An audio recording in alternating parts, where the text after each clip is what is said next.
கழுகு ஒரு காலகட்டத்தில் பறக்க முடியாமல், அதால் சாப்பிட முடியாமல், ஒரு இரையை பிடிக்க முடியாமல் இருக்கும்போது அது ஒரு இடத்துல போய் அமைதியா உக்காந்துட்டு அது தன்னுடைய நகத்தை கீழே தரையில போட்டு தேய்ச்சி உடைச்சி தன்னுடைய அழகை உடைச்சி தன்னுடைய ரக்கையெல்லாம் பிடித்து அது காத்திருந்து அமர்ந்திருக்கும் போது அதுக்கு மீண்டுமாய் அந்த புதிய ரக்கை முளைக்கிறது, மீண்டுமாய் புதிய நகங்கள் வருகிறது, மீண்டுமாய் புதிய அந்த மூக்கு வாய் எல்லாம் முளைத்து அது மறுபடியும் அது வாழ வயது போல் பறக்க ஆரம்பிக்கிறது.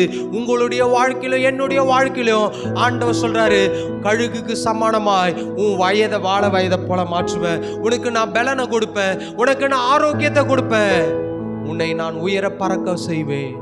காத்திருங்கள், காத்திருங்கள். கழுகுக்கு சமானமாய்.